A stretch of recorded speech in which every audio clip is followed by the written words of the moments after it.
Olá, tudo bem? Seja bem-vindo ao canal Fatos Desconhecidos.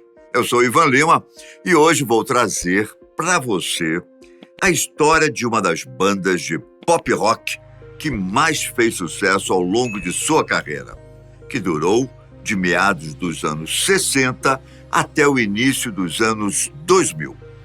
Com vocês, a banda Bee Gees.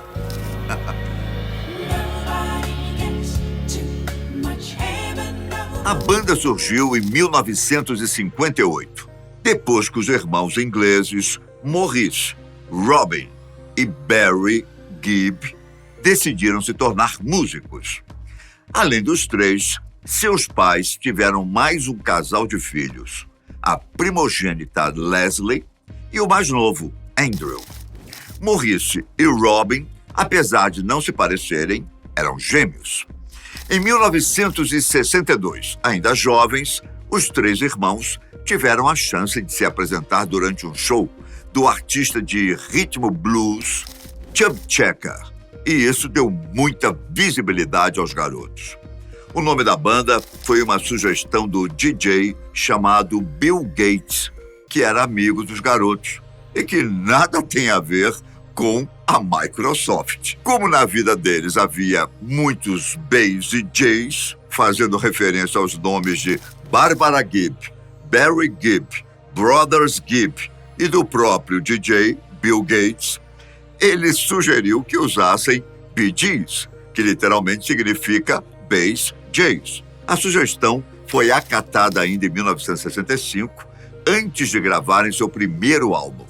O empresário australiano Kevin Jacobson gostou tanto do talento dos irmãos Gibbs que os indicou para a Festival Records, maior gravadora de artistas independentes da Austrália da época.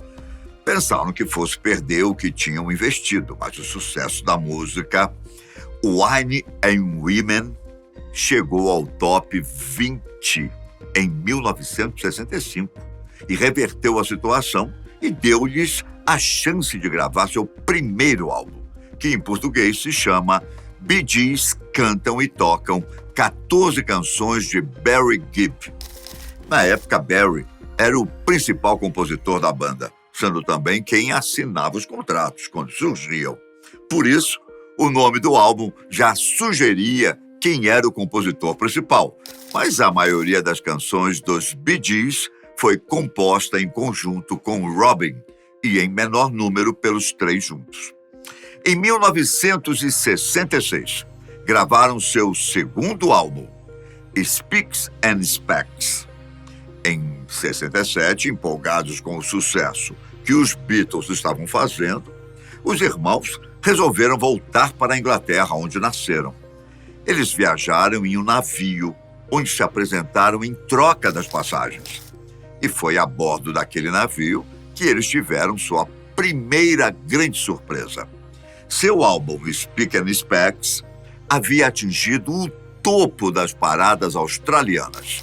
Já na Inglaterra, o pai dos garotos quis arriscar um voo mais alto e enviou um material para a NAMS Enterprise, do empresário Brian Epstein, o mesmo dos Beatles. O pacote que o pai enviou, sem dúvida, foi colocado junto a uma pilha de materiais que frequentemente chegavam até Brian.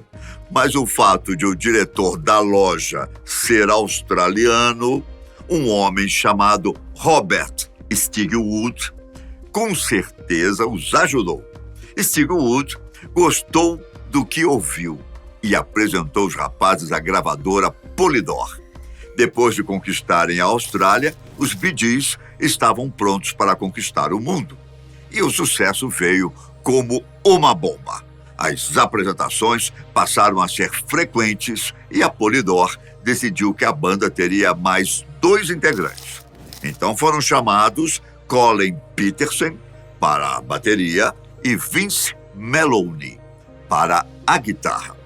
Em 1967, a Polydor fez uma jogada de marketing sensacional. Aproveitando o sucesso dos Beatles, a gravadora lançou o primeiro single mundial da banda, que em português é traduzido como Desastre de mineração de Nova York em 1941. Nos cartazes, no nome da banda, lia-se somente as letras iniciais e finais, isto é, BE, reticências, ES. Isso fez com que muitos pensassem se tratar de um novo lançamento dos Beatles. E pasme, a ideia funcionou. E isso não decepcionou o público, pelo contrário. A música faz parte do terceiro álbum de estúdio da banda, Bee Gees First. Um novo sucesso iria emplacar e elevar ainda mais o nível e o reconhecimento da banda. Massachusetts foi lançada em janeiro de 1967 e foi o primeiro single da banda que chegou ao Hit Parade mundial, em mais de 10 países. As influências musicais iam do country ao soul, e as letras, em sua grande maioria, tendiam ao romântico. Em 67 e 68, ainda viriam sucessos como To Love Somebody, Words e I Started a Joke, sua primeira canção a chegar no topo das paradas aqui no Brasil. O fim de 1968 traria alguns problemas entre os integrantes da banda. Robin alegou que o empresário, Steve Wood, dava prioridades a Barry e decidiu deixar a formação, sendo seguido pelo guitarrista Vince Melouney. Algum tempo mais tarde, os irmãos reconheceram que não tinham maturidade para encarar o sucesso com tão pouca idade, cerca de 20 anos na época. Já estavam ganhando muito dinheiro, eram assediados por mulheres e diariamente tinham contato com drogas e álcool. A combinação destes fatores os levou a uma batalha de egos. Os irmãos retornaram somente no final do ano de 1970, com a gravação do álbum 2 Years On. A partir deste álbum, a banda passaria a ser vista como um trio, sendo que somente os 3 irmãos apareceriam nas futuras capas e os demais músicos seriam contratados de acordo com a necessidade. Em 1971, a banda lançou a balada How Can You Mend a Broken Heart? Ela ficou em primeiro lugar na maior parte das paradas do continente e a terceira mais ouvida no Brasil naquele ano. Mas, como nem tudo são flores, o ano de 73 trouxe algumas experiências ruins para a banda. Para começar, lançaram o álbum Life in a Tin Can, que não chegou a ser ranqueado nas listas britânicas e alcançou somente o 69º lugar nas paradas americanas. Que triste, hein? O segundo álbum, que seria lançado naquele ano, produzido anteriormente por Steve Wood, não chegou nem a ir ao forno. Coincidentemente, Maurice Gibb estava também enfrentando um processo de divórcio da cantora escocesa Lulu, o que acabou atrapalhando no processo criativo. No início de 1974, lançaram um novo álbum, Mr. Natural, que foi um tremendo fracasso, por sinal, já que a banda havia sido incentivada por Arif Mardin, seu novo produtor, e a experimentar a tendência do momento, que era o soul music. Entre apertos e uma quase falência, 1978 veio a calhar. Convidados pelo então ex-produtor Robert Steve Wood, os rapazes toparam fazer a trilha sonora do filme Os Embalos de Sábado à Noite, estrelado por John Travolta e Karen Lynn, e produzido pelo próprio Steve Wood. Os Bee Gees compuseram a maioria das faixas e mal sabiam eles que durante o ano seguinte fariam o maior sucesso já feito em todos os seus anos. A faixa Stand Alive tornou-se o carro-chefe do álbum e foi a mais ouvida durante todo o ano de 1979. O filme, em si, virou um marco cultural no final dos anos 70 e início dos 80. 4 músicas da trilha sonora alcançaram o primeiro lugar em vários países e as rádios do mundo inteiro não paravam de tocar os sucessos do Bee Gees.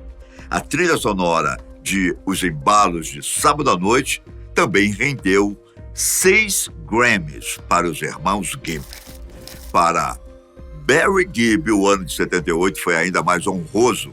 O fato é que ele é compositor da faixa título do álbum Grease, Nos Tempos da Brilhantina, filme musical de muito sucesso no final dos anos 70, contracenado por John Travolta e Olivia Newton-John.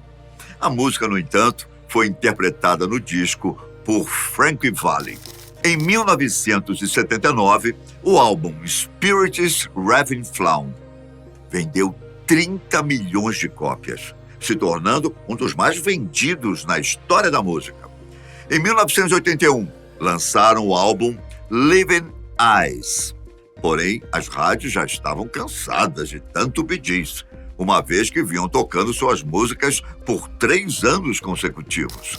A mídia também procurava por algo novo. Por outro lado, o mais importante vinha do público, que também já estava cansado das discotecas e das melodias românticas.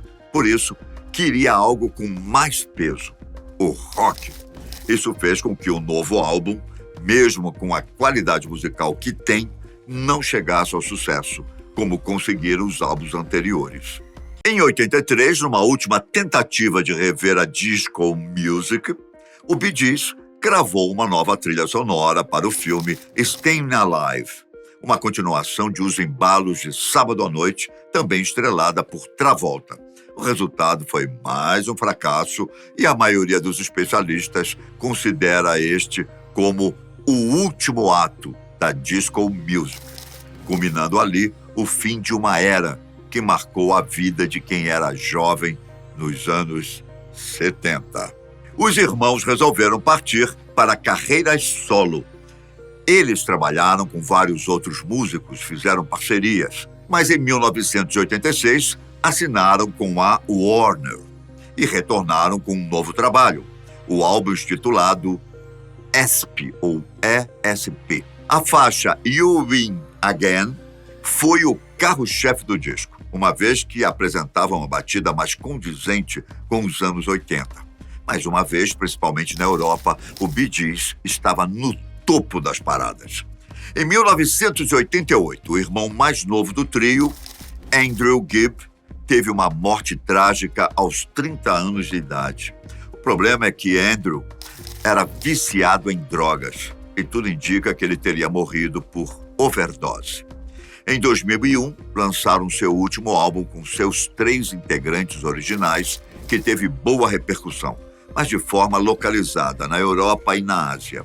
Já nas Américas, que então curtia outro estilo musical, o disco não foi bem aceito. Os irmãos voltaram aos seus trabalhos individuais e até falavam sobre um novo retorno aos palcos. Mas em 12 de janeiro de 2003, uma notícia abalaria a família. Aos 53 anos, Maurice Gibb teve um ataque cardíaco fulminante. Infelizmente, coincidiu com o dia do aniversário de Leslie, a irmã mais velha dos Gibbs. Como era Maurice que geralmente mediava as mentes conflitantes entre seus 2 irmãos, Robin e Barry, decidiram não continuar com a banda. Em 2006, os 2 irmãos ainda tentaram se reunir, porém, o esforço resultou somente nos relançamentos de álbuns anteriores pela Reprise Records. No final, acabaram seguindo seus próprios caminhos. Barry chegou a gravar com Michael Jackson e outros artistas de renome, enquanto Robin seguiu fazendo shows nos quais a maioria das músicas eram os sucessos do trio. Em 2012, mais uma triste notícia na família Gibb. Robin, o gêmeo de Maurice, faleceu aos 62 anos, vítima de um câncer no fígado, que evoluiu para uma pneumonia. Ele já frequentava os hospitais há algum tempo, mas lutava para continuar. Robin até marcou shows, inclusive aqui no Brasil, mas precisou cancelar. Barry é o único dos irmãos Bee Gees ainda vivo. Hoje, aos 76 anos de idade, ele continua compondo e produzindo, sendo que seu último álbum solo, In the Now, foi gravado em 2016. Naquele ano, Barry disse em uma entrevista ter visto, por mais uma vez, os fantasmas de seus irmãos falecidos. Suas palavras foram: "Não é divertido, pois não temos certeza se aquilo foi real. Eu vi o Robin e o Andy. Minha memória pode ter criado essa informação, mas também acho possível que tenha sido real. Tenha sido de verdade ou não, agora me pergunto ainda mais se há vida após a morte." Comente aí se é fã das músicas do Bee Gees. Qual a sua preferida? Se gostou do conteúdo, não se esqueça do famoso like. Se ainda não é inscrito no canal, inscreva-se para assistir a outros conteúdos. Se achar por bem, torne-se membro. Obrigado por assistir até aqui. Um grande abraço. Fique com Deus. Tchau!